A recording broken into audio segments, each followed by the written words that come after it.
Hello, everyone, and welcome to this session, part of the Disability and Work Conference. Really excited to be here with you today. My name is Tim Rose, and I will be moderating this session as well as presenting one of the, or co-presenting one of the presentations as part of this session. So as part of this panel, we have two amazing presentations, and the theme of our session is reimagining workplaces that are inclusive for all. And the presentation will look at two different examples of how two organizations are reimagining what a workplace can or should be so that it is fully inclusive for persons with disabilities.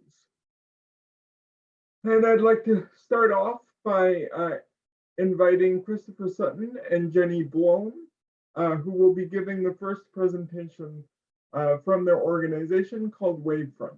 Christopher and Jenny, over to you. Thank you, Tim, for that introduction, and good afternoon, everyone. It's such a pleasure to be here. Well, thank you, everyone. It's so nice to be here. And today, Jenny and I are actually going to be speaking to you about a really exciting project that we were able to work on together. So many people at this conference, we all know what it's like to live every day with barriers. But imagine being able to enter a workplace or go to a community center or just a place that you need to see your doctor or something, and that it be a fully inclusive, accessible environment. Well, we're actually going to walk you through a fully inclusive, accessible environment at the Wavefront Center that's located in Vancouver, British Columbia. So this slide is titled Making a Fully Inclusive Workplace from a Dream to a Reality. Next slide, please.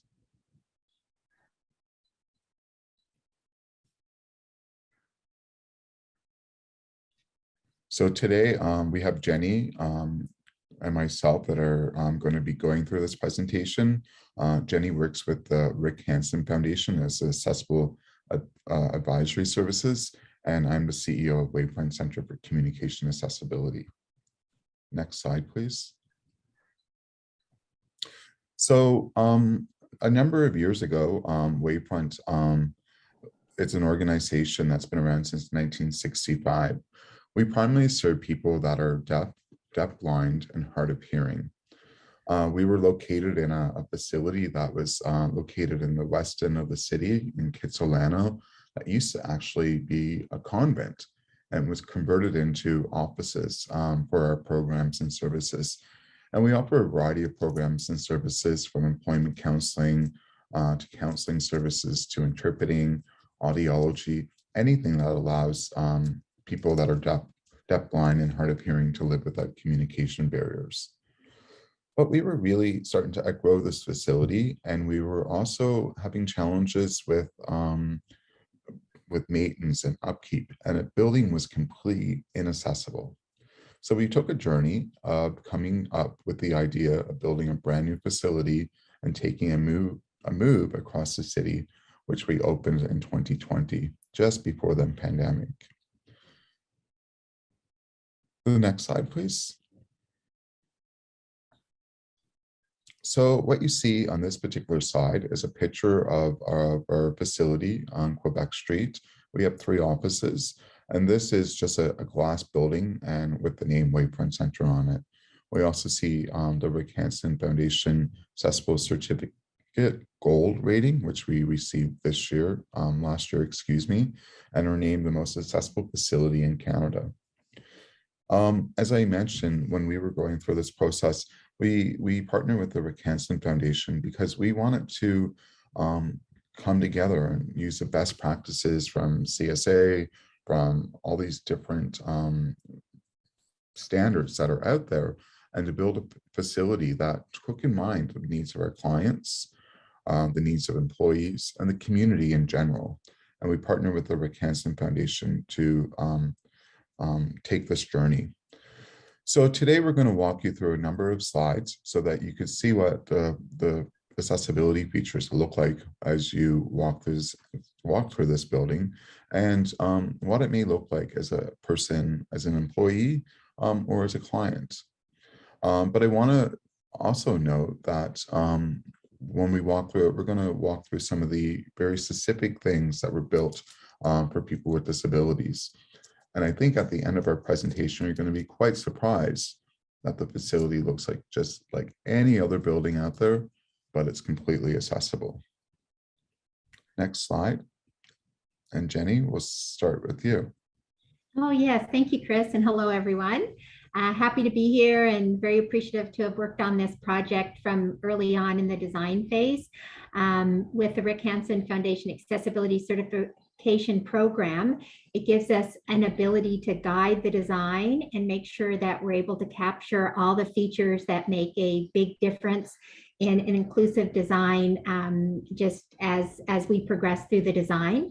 So appreciated that opportunity and to have such a beautiful final result. So happy to talk about the features. When I know, Chris, you mentioned that we looked at it from both the client and the staff standpoint.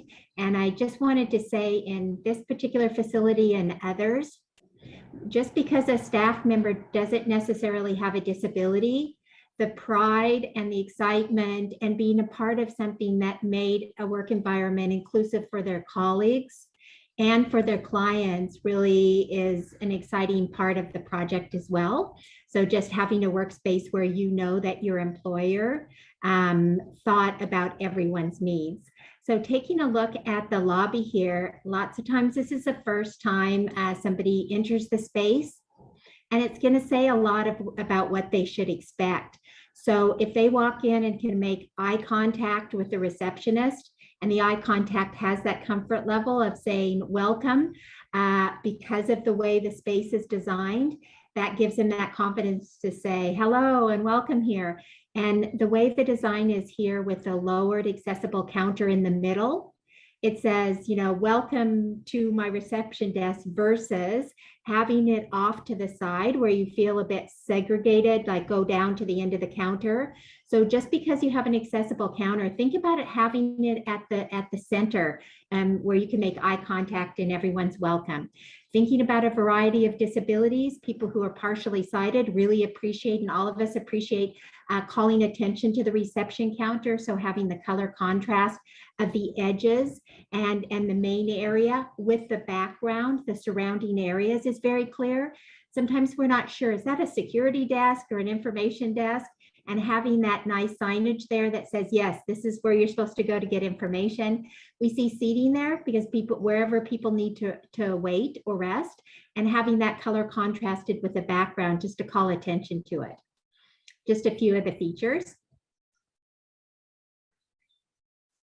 And Chris, you might want to point out then about the hearing loops that we've included as well.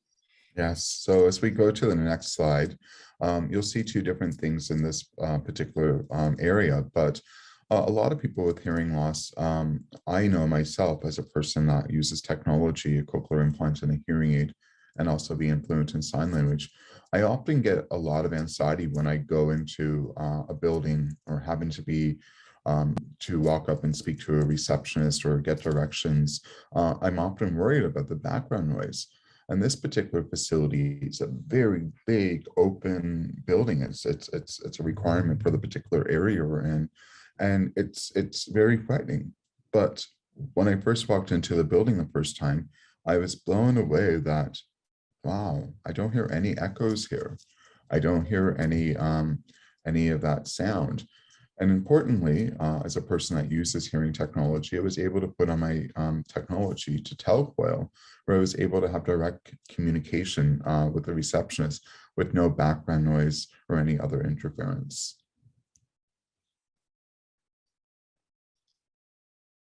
So if you go to the next slide, you'll also see another reason why there's no background noise in the reception area. You see these, what we call acoustic baffles on the ceiling, and it's a really cool design. It looks like a wave, but they're actually been developed so that when there's noise in that, they're actually absorbing all the sound, which is reduced reverberation and really making it a very comfortable experience where you're not having to be worried about any background noise. Now, we're going to walk on to some more of the cool features right now. And as we take this journey, what we're doing is showing the different conference rooms. But I think what's something that Jenny said that was very important is that a person that's able-bodied, that doesn't have a disability, can be very excited about such a facility. But what we did with our facility is we wanted to make sure that anyone of any ability would be able to work, function, and be able to use any of the space without barriers. So if we go to the next slide, we're going to show you one of our conference rooms. And when you walk into this conference room, it's very pleasing. The tiles are built in. There's natural glaze and a lot of light to fill the space. And it allows people with hearing loss to be able to see facial expressions, people that are using sign language to be remained and obscured outside the meeting room. So you can get the natural lighting, but you actually can't see in the room and be able to see people, what they're signing and so forth. This room also has very unique ceiling tiles and a loop system built in and AV system, which allows for that communication to be easy and accessible if people are joining virtually or working in an office environment. Next slide, please. So this is one of our conference rooms in the facility. And in this particular room, you'll notice a lot of tables. You'll see televisions on the wall. There's a lot of different features that are built in. Some of these features include high noise reduction coefficient flooring and ceiling tiles that reduce reverberation and echoing and to improve sound quality. All of our rooms actually have the ability to make the room 25% brighter than most standard offices. This is to facilitate when you're having face-to-face communication, but you can also make the lights much dimmer as well if someone has issues with migraines and so forth. We have low electromagnetic interference dimmer switches for those that use technology to be able to reduce interference with someone that uses hearing technologies and has telecoils. And our conference halls are equipped with listening system and loop systems and really built for a wholly inclusive environment. We go to the next slide.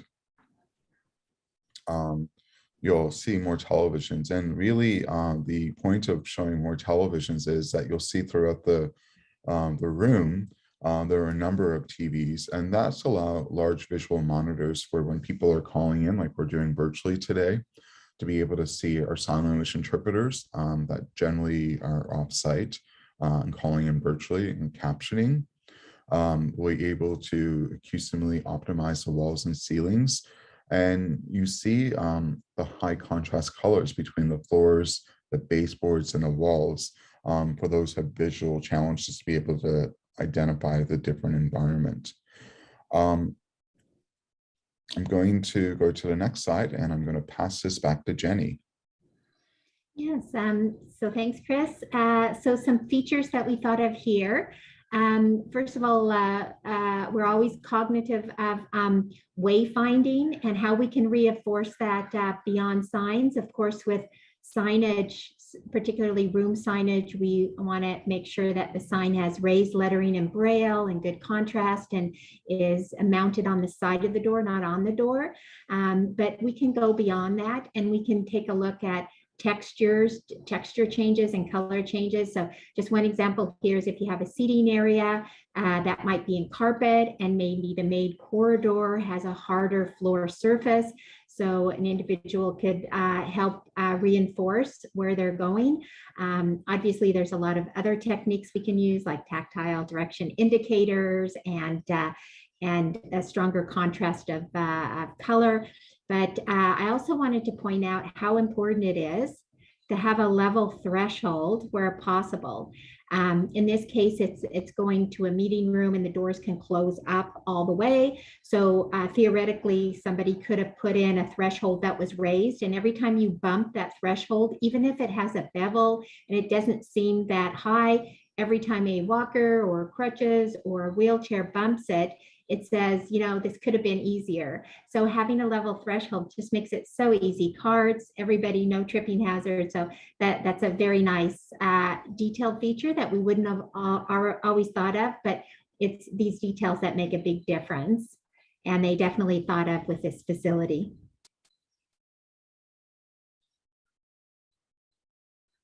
I think we'll just go to the next slide, and on the next few slides, you'll notice some more of the more visual features. On this particular slide, we just see a bunch of offices. All of our staff have their own individual offices.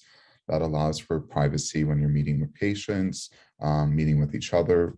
It also gives the opportunity in the environment we live in today to be able to physically distance each other from one another in a very safe environment.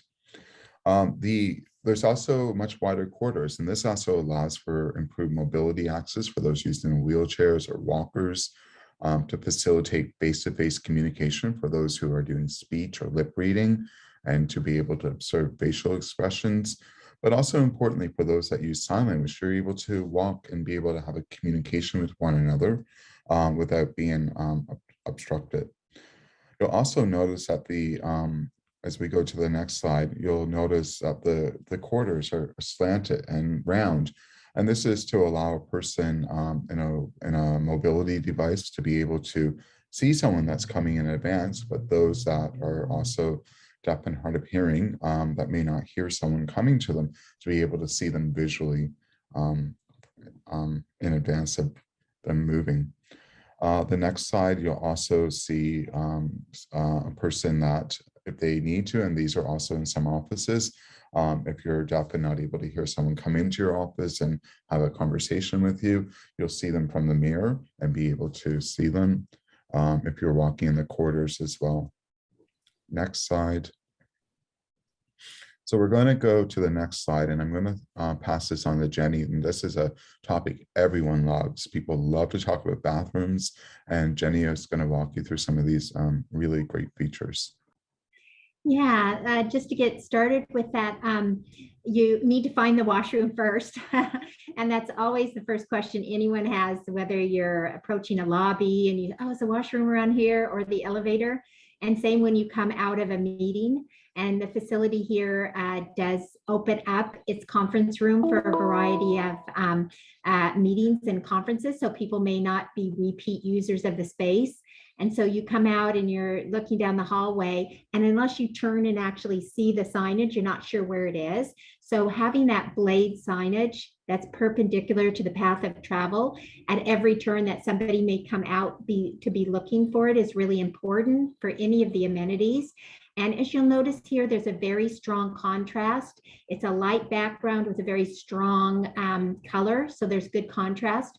Also, not everybody reads well or at all, or somebody may be from speak a different language. So reinforcing and using symbols as much as possible gives that clear wayfinding message. So it's really important to have the signage for any of the amenities. Yeah, so next slide. So now moving in, having a universal washroom in this facility is on every floor. And it's the idea, you probably noticed the sign, what do we put for a universal washroom? Just put a toilet and accessibility on the sign, and anyone can use it.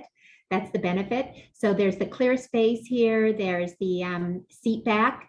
Many people don't have core muscles, so being able to have that support on your back. And there's many different techniques for doing it, but this is a lid that's soft and comfortable. There's the right grab bars. There's also a vertical grab bar that's outside of the scope of the picture. And there's open roll toilet paper dispensers. Sometimes reaching into the canisters are very difficult for anyone to get access to. So just having that open roll is easy, It's a small point, but it makes a big difference. And then also they have an emergency call button that's lower to the ground. So if you miss your transfer and you're on the ground, you could reach it. Or if you get stuck while you're on the toilet and need some assistance, you can press it rather than having it higher up at an operational height. And you'll also notice the contrast. So whether it's a toilet or a urinal, having that background makes the feature pop out, and it's much easier for people to identify who are partially sighted. Also, there's been studies done that when a washroom is all white and you stand up and you don't have the contrast, people get dizzy and more likely fall. So having a good contrast allows people to delineate the space. You'll notice that the sink and paper towels and soap are all at an accessible height and all located together. So somebody isn't expected to take wet hands and hold on to their crutches or their cane or their wheelchair and travel across the washroom to dry their hands. So just that location, they've thought of a lot of these details that make a big difference. So next slide.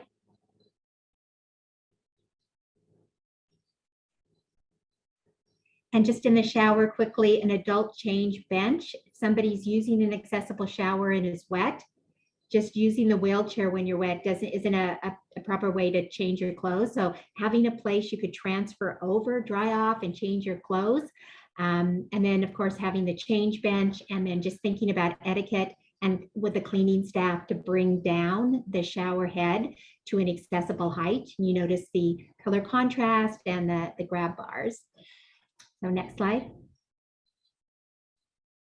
And then Chris, would you like me to continue with the features here? I'll just point out a few here is having the outlets in the front and the knee clearance and the sensor controlled sink. And the clear space for everybody and the bright lighting and just arrangement of seating. Here we have a lot of chairs and tables that can be moved around so everybody can be included. So every space could have some higher seating, but it also needs to have the lower so everybody has options within the same area. And next slide. So in this next slide, we see something that's very important, and most people with disabilities and without disabilities are always very cautious of, but we have visual fire alarms. You'll see this other box next to it, and this box allows you to be able to connect your cell phone or other alerting devices to this without any wires or anything. That allows you to get a notification if someone's walking into your office, if it's after hours and the fire alarm is going off, or maybe the alarm system is going off, or someone is walking by. So it's really allows full inclusivity for all people. The next slide. So thank you for watching our presentation today. I'm just going to walk through some of the key features that we went through briefly. As I mentioned, this facility is located in Vancouver, British Columbia. It features hearing loops at reception desk in our meeting rooms. We have rounded corners and mirrors in the hallways, sound dampening technologies, power assisted door openers, universal washrooms and emergency call buttons, adult height change tables, adjustable task lighting, signage with braille and raised lettering, and visual fire alarms in the area of refuge.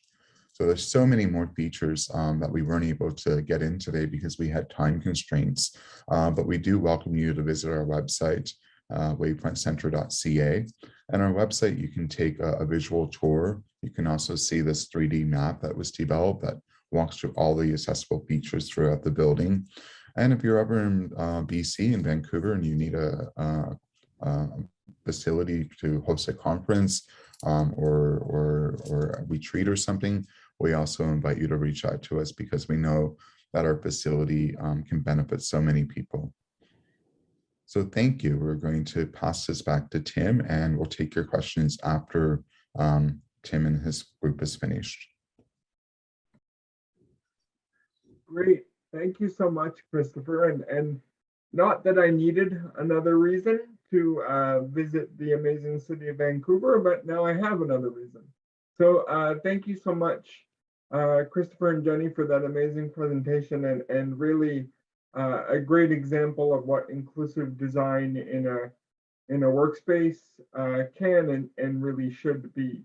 I'd now like to invite my colleagues from Mars Discovery District, Louise Pichette and Katie Ross, to join me on the virtual stage. And I can't see you guys, so I'm just going to assume that you're there. Hi, Tim. Yep, we're here. Hello. Okay, there you are. Yep. Now that you're talking, I can see you both. Talking is good. Okay, and we'll get started with our presentation in a moment, but just before we do, I'm going to offer a brief visual descriptor of myself, just for any audience members that can't see or are dialing into this event. So I'm a white male sitting in a power wheelchair, wearing a gray dress shirt that is slightly too big for me, and a blue tie, and I have blonde hair and dark rimmed glasses, and I'll pass it off to Louise. Hi, my name is Louise. I am a white female with brown hair and glasses, wearing a dark green shirt, and I'll pass it to Katie. Thank you, Louise. My name is Katie. I am a white female in my mid-20s with brown hair and green eyes, and I am wearing a purple blouse. The theme of our presentation, or the topic of our presentation, is really to talk about the Mars and CIBC Inclusive Design Challenge. So just to really quickly introduce myself, I am a senior consultant with the accessibility team within CIBC's client experience team, but I've been working in collaboration with Mars, with Louise and Katie and their team, on a really unique challenge, a really unique collaboration between the banking, which is the sector I come from, and the research and kind of innovation sector that Mars sits in, on a challenge to really support persons with disabilities and help remove barriers to employment. So we're going to talk a little bit about that challenge today. So if we go to the next slide.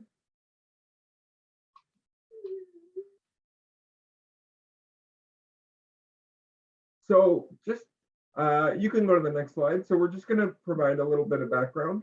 So you might be wondering why a bank has partnered with a research organization and an innovation challenge organization like Mars on something related to disability. And the reality is that we at CIBC are very committed to supporting all of our communities, but particularly what we call our inclusive communities pillar. And we donated more than $2 million a year for the last several years. And one of the ways that we're supporting the disability community to reach their employment and education outcomes is through the Mars and CIBC Inclusive Design Challenge. So on this slide, you see some text along with a timeline highlighted by a red arrow. So I'm just going to walk through kind of where the challenge came from and why at CIBC. You can see some desired outcomes at the bottom there, why at CIBC we decided to move forward with this challenge. So this challenge really came from the fact, as I mentioned, that CIBC, our purpose as a bank is to help our clients and team members realize their ambitions. And for many people with disabilities, those ambitions are tied to employment outcomes that they have barriers to accessing. So we really wanted to come up with an innovative way to support the removal of those barriers. And so we partnered with Mars to come up with a really unique multi-year project that focuses on creating a space where innovative solutions can come forward from the disability community to address some of the barriers that people with disabilities commonly face. So this started all the way back in March of this year, which, to be honest, seems about 2 years ago, with a research and discovery challenge phase, where what we did was we did some foundational research spearheaded by the Mars team, and then launched a discovery challenge where we said to the disability community, what are the barriers that you're facing? And allowed them to submit ideas or challenges that they've seen in the employment space that we could build a series of 4 challenges off of. And then in May of this year, we launched our first challenge, which was focused on access to work. And my colleagues Louise and Katie will talk about kind of what that process looked like in a little bit. And then December 1st, which was only yesterday, we launched our second exciting challenge, which is focused on support at work. And again, Katie will talk a little bit about that down the road. And then that challenge submission window will close on March of next year. We're hoping to announce the winners around May, around Global Accessibility Awareness Day. And then in October, we'll kind of end the year with a celebration event for the challenge winners for both the first and second challenge. But just to finish off here, as I said, why is CIBC, a bank, doing something like this? Well, for us, there's a number of really strong outcomes, but I'm just going to walk through a few of them. One is we wanted to generate dialogue on disability employment while demonstrating care for the unique needs of our clients who live with a disability. And we recognize that donating to employment organizations, while that's a great way to make change, it's not the only way to make change. And we also saw this as an opportunity, this challenge, to strengthen relationships with our partners in the disability community, and most importantly for us, to invest in the next generation of leaders and change makers from the disability community. So that's a bit of background on how we got here, and I'll now pass it off to Louise to keep us moving. Next slide. Thanks so much, Tim. That was a really great overview. This is Louise speaking. I am the project lead on the Mars side for the Inclusive Design Challenge. As Tim said, we've been working on this project now for a couple of years, and it's been such a great experience to learn so much and get to award prizes to such incredible innovators. So what I'll do now in the next few minutes is provide an overview of how we've gone about this project so far. So if you just flip to the next slide, we've been talking about innovation challenges, innovation, and you might be wondering, what do we mean by an innovation challenge? So these competitions are incentive-based challenges that aim to raise awareness, encourage new approaches, and identify solutions to a complex societal problem. And so at Mars, we have deep expertise in running these crowdsourced competitions. And if you'll just go to the next slide, I'll walk through the process that we use to actually design and deliver these. So as Tim mentioned, we start off with deep research and validation to make sure that we really understand the problem space before we go out and actually do calls for solutions to address the problem. And so once we've determined where we want to focus the challenge, we design resources so that people can come forward and submit their solutions. So these include submission materials, legal templates. We have a website where we host our challenges, and then we go out to the community and we spread the word. We seek non-traditional innovators to come forward who might not otherwise have participated in our challenges. And so that's part of the work that we're doing today, is spreading the word. And so we hope that you'll all help us with doing that. And once our winners, or once we've received all of these submissions, we will select our winners by working with a panel of experts in that particular space. And they will select the winners based on a predetermined set of criteria that we set at the start of the challenge. And so once we've actually selected those winners, we then work with them on the post-challenge side to help them in the long term accelerate how quickly they can actually make impact. So Mars is an innovation hub, and our partners at CIBC have quite an extensive network. And so our goal is to really use those resources to help them make change faster and more effectively. So on the next slide is a roadmap of this 5-year initiative. So we started off, as Tim mentioned, in early 2020 with research, and that groundwork research informed a series of 4 crowdsourced competitions looking for innovative solutions to some of the barriers that we found at every stage of the employment journey. So before I get into each of these crowdsourced challenges, I'm going to give you some more context into that groundwork research. So if you'll just go to the next slide. The goal of this upfront research was to generate honest input based on lived experience about barriers to employment for persons with disabilities. And so in this research phase, we conducted 12 ethnographic interviews, which took about half a day each, with self-identified persons with disabilities.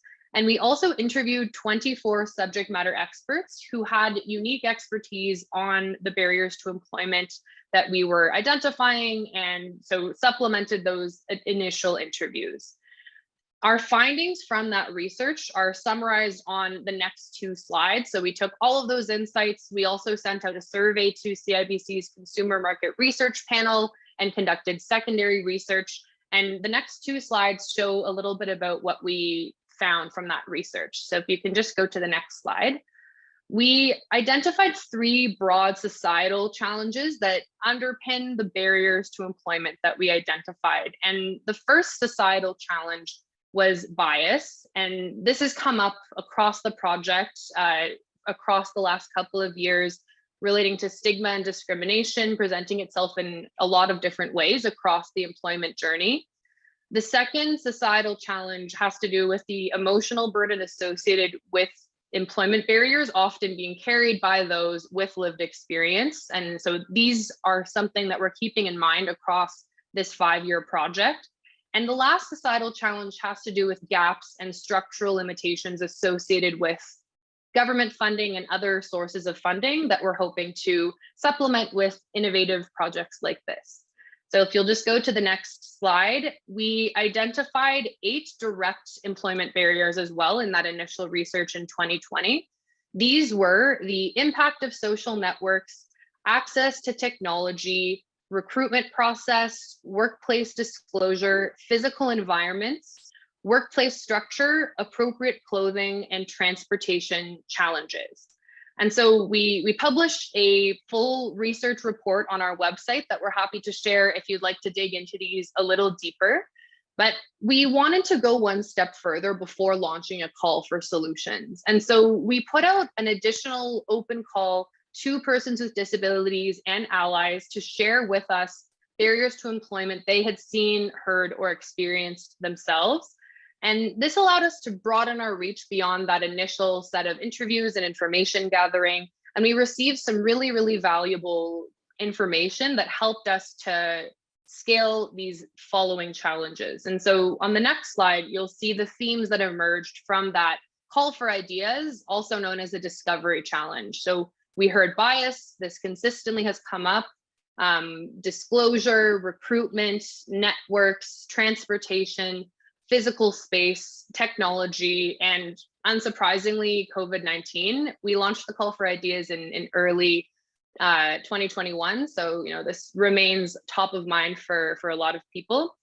And so on the next slide, you can see the process that we then took. We have these themes from our research report, the findings and themes from our discovery challenge. We pulled these together to bring along a series of 4 challenges that start and go through the journey to find and maintain meaningful employment. And so the next slide shows the series of 4 challenges and the themes that are associated with each challenge. So we took these themes and we pulled them out into these crowdsourced competitions that we'll give you a little bit more context into now.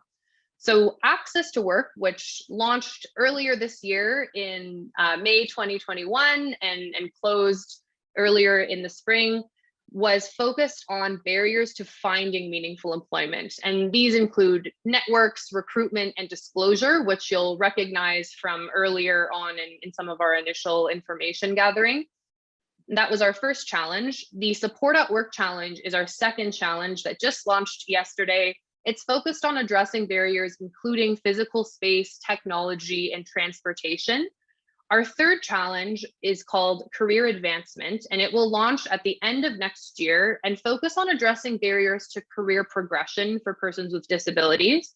And our final challenge, Future of Work, will launch in 2023 and call for solutions that will significantly improve the future employment landscape for persons with disabilities.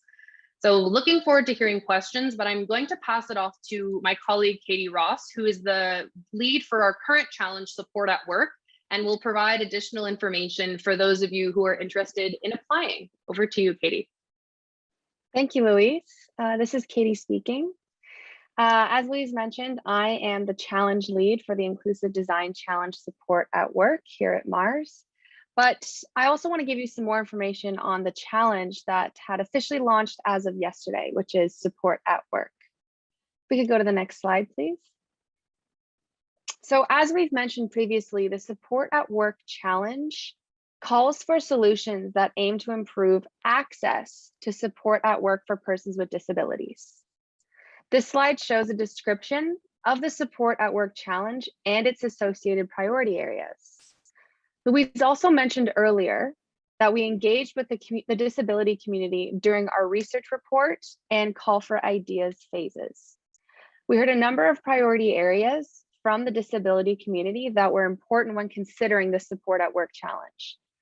Louise also mentioned that some priority problems were identified in the engagements with the community, and these priority areas are shown on the slide. But when we're discussing support at work, they include flexible work, attitudinal bias, assistive technology, and support networks. Now, we're also going to give consideration to COVID-19 as the pandemic has drastically impacted the employment world, especially persons with disabilities who seek support at work. If we could go to the next slide, please. This slide displays the opportunity, the pricing, the timeline, as well as more information on the Support at Work challenge. And this challenge will involve 5 winners. The grand prize winner will receive $50,000. 2 runners-up will receive $20,000 each. And 2 honorable mention winners will receive $5,000 each. Now, beyond this financial prizing, Mars and CIBC are thrilled to work with partners to provide support to our winners, including programming, mentorship, and opportunities to scale their solutions. Now, the challenge is officially open as of yesterday, and the deadline to submit your entry is March 1st, 2022. Please note that we are offering many methods to submit your solutions to this challenge. And we're also open to accepting alternative formats to your solutions. Now, the first we're pleased to offer in submitting solutions is to submit through our website, which is challenges.marsdd.com. The second option is by submitting your solution through an audio or video file to our email address at challenges@marsdd.com. And the third option is to send your solution by mail. We'll also be hosting an informational webinar on February 16th from 12 to 1 p.m. Eastern Time to provide a little bit more information on resources and answer any questions that you may have. We'll also be posting the registration link to this event on our website very soon. Now, we really would love to hear from you, and we'd love if you were to connect with us. So Louise is going to share the contact information in the chat. Like I mentioned, you can find more information and resources that are available on our website, which is challenges.marsdd.com. And please feel free to reach out to us if you have any questions or would like to chat. You can email us at challenges@marsdd.com or by giving us a phone call at 647-255-1452. You can also engage with us through social media. Our Twitter handle is @MarsDD, And you can also sign up for our newsletter on our website to stay up to date about the Inclusive Design Challenge. Now, like I said, if you have any questions, please don't hesitate to reach out to us because we would love to hear from you. And now I'll pass it back to Tim Rose to close us out. Thank you so much for listening. Thank you, Katie. It's Tim speaking once again.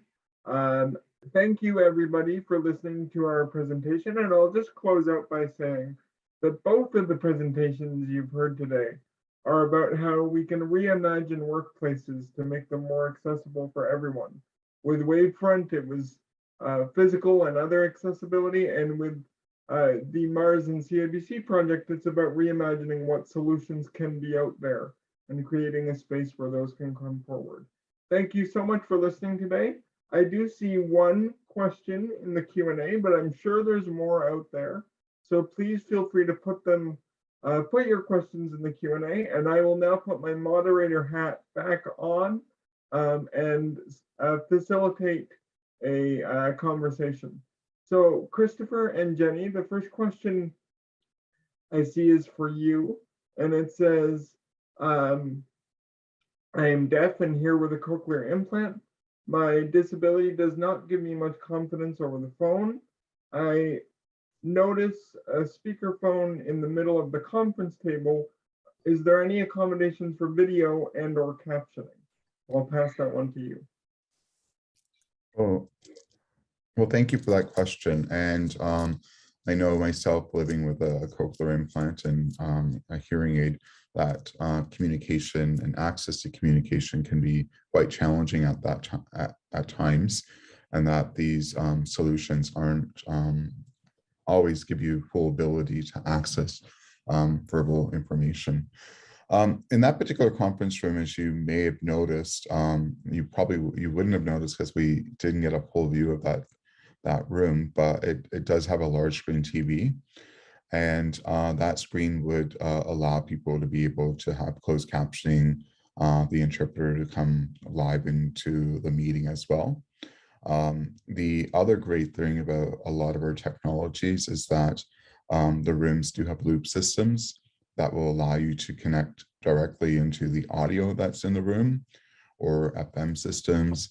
And depending on the type of hearing technology you wear, cochlear implants, it can also directly connect through Bluetooth. So there are many options available, and it just allows a person to have whatever choice and means they wish to use discreetly. Great, thanks so much for that answer, Christopher. That's fantastic. I don't see any other questions in the Q&A, so now is your time to get them in. There is no waiting in this line right now. So feel free to submit your questions, or if any of the conference organizers have a question that they'd like to pose to either of the presenters, that would be great too. Yes. Hi, I'm Emil Tompa. I'm just helping out here. So I'm encouraging people to ask questions either in the chat or in the Q&A. That both of them can be found at the bottom of your screen. But in the interim, I'm just curious to know about what the winning kind of ideas were from the first round of the Mars Challenge. Yeah, that's a great question, Emil. It's Tim speaking. Katie or Louise, do you want to take that? Yeah, absolutely. I think it's a great question. We're really excited to award 5 winners for each of these 4 challenges. So back in October, we announced the cohort of our first 5 winners.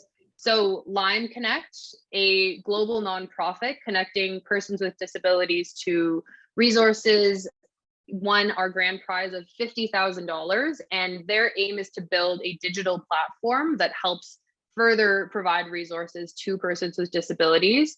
Our 2 runners up, the first one is called Sense Tech Solutions, and they're a software company that specializes in the design and development of accessible simulation software to solve real world problems. And they actually developed an interview simulator for the Inclusive Design Challenge that is really, really impressive. Zara Cafe is our other runner-up, and they're a not-for-profit social enterprise catering business that has a mission to offer meaningful, gainful employment and socialization opportunities to young adults of all abilities. And they're actually based in Montreal. We had 2 honorable mentions. So there's 5 winners total. I've gone through 3. Our first honorable mention went to Leaves & Co., which educates organizations about disability through seminars so they could create an accessible and inclusive workplace for all people.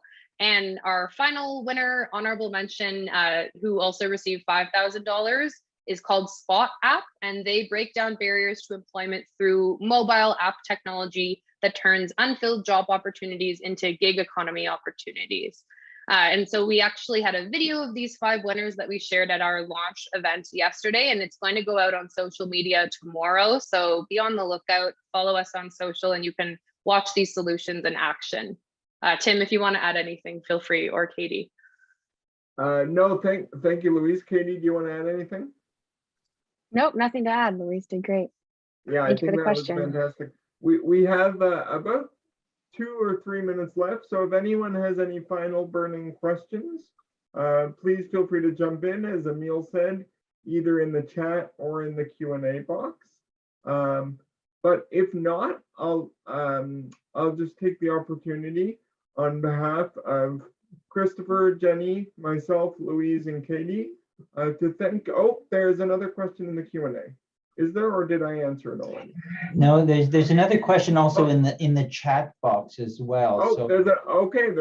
I'm a couple being a very questions. bad moderator and missing all the questions here. No, it's just popping up everywhere. Trying to keep track of them all. Okay, so All right, the one so in, yeah. do you see the one in? Oh, you So can see I it. see Tim, the or do you one in want me the to call it? Q&A, yeah. Okay. So the one in the Q&A is, how do we encourage uptake of solutions once they are proposed? So it's a really great question.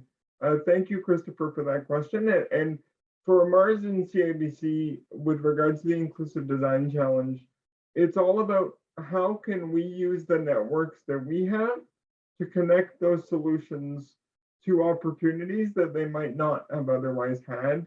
So that could be in connecting them to investors, connecting them to other supports for startup organizations. So that's what we're focused on. And then in terms of wider uptake, I think it's all about awareness. Similar to what Christopher said in his presentation, you know, people walking into the Wavefront Center, even if they don't have a disability, their awareness gets raised of all the accessibility features. And I think the same is true here. So thank you very much for that question. And then Emil, did you say there was one more question in the chat? Yes, there is. Do you want me to read it out to you? Sure. And maybe just more of a comment. So I think to use Braille or ASL, it takes more time, especially when slides are being discussed. It would be helpful to allow processing time during presentations. So I'm guessing that's sort of this commentary of giving more time for people to digest. Yeah, and that's really great feedback. Thank you to whoever put that in. You know, I think conferences like this, we all do the best we can, but we're still learning. And so I think that's a great comment and something that I'll certainly take forward as I do future presentations. So thank you very much. Well, we have a minute left. I just have a quick question for the Wavefront group. How can we reproduce what you're doing? Because it sounds like a brilliant idea that we should be doing everywhere. Well, I think what's really incredible is that within our space, we did a lot of fancy things, some people would say, but it's not like the sound apples, for example. You don't need to go out and get wave-looking sound apples installed. People can easily put pictures that have in their lobbies, and which will absorb the sound, use special carpets and so forth. But to really to reciprocate and to design a building like ours, you have to work with the designers and with organizations like the Rick Hansen Foundation right from the very beginning, so that you're using an inclusive and accessibility lens at the development. But it shouldn't be, this is a building for disabled people. It's not a building for disabled people. It's a building for people of all abilities, of all ages. And it's not thinking that just a client has a disability. We want to make sure that our employees, with whatever room they go into, whatever bathroom they choose to use, it's accessible to them. So that's really important to do. Jenny, do you have anything to add to that? Yeah, just to say, we developed our certification program for accessibility for that exact reason, because we had people who are designing buildings say, we want to design the best practices, but we don't know where to start. We don't know if we achieved it. We don't know how to measure it. So the similar with LEEDs and others, there's guidelines for, like, say, sustainability or health, but there really wasn't those guidelines for universal design for the people who were using those spaces. So we created that certification based on best practices internationally and consultation with people with disabilities. So by simply following our framework by trained professionals, we'll go in and look at the design plans and just follow along that framework. And then it just happens quite easily, quite well. Everybody's always surprised at how easy it is if you have that framework. So the vehicular access, the approach, the circulation, the washrooms, the wayfinding and signage, the emergency systems. Pretty soon you have an amazingly accessible facility that's universally designed, and we all enjoy any accessible features we all use. So yeah. That's great. Thank you so much. One more comment like, to that. oh, so go ahead. I'm sorry. And this is not to be disrespectful to any industry or whatnot, but I sit at a lot of tables discussing accessibility standards, and we're developing standards and that. And we often hear large employers come back and say, whoa, it's too expensive. We can't implement this, or we can't do that. We're a small social enterprise that has a $10 million operating budget every year. And if we can do it, anyone can do it. Yeah, we found that it's less than 1% of the construction cost. And for a commercial building, it's down to 0.4, 0.6% added on to the project budget for a gold level. It's no additional cost for an accessible certified one. But if you go for gold, you're going to get all those valuable benefits beyond just spending 0.4% of your budget, hiring talented people, having everybody happy, lower liabilities for safety issues. It just goes on and on and on. Mm-hmm. So it just makes economic sense. So yeah, thanks for bringing that up. And the research that we did was by an architecture firm who actually went through piece by piece, element, feature by feature to come up with those numbers. So they're very solid in any particular project. Yeah. Okay. Fabulous. Thank you. So I think we're out of time. So I just want to thank the two groups, Wavefront and CIBC Mars Challenge Group. Brilliant initiatives, really, really inspiring. And I'm so glad that you've taken the time to present this to us at our DWC conference. And for the delegates who are still with us, I hope you continue to join us on the first, on our sort of next week on Monday and Tuesday. We have 2 more days of the conference. I hope you've enjoyed what you've seen so far, and stay with us for those last 2 days. There's lots of more exciting things happening that I'm sure you'll be inspired by. So thank you for joining us, and have a good rest of the day.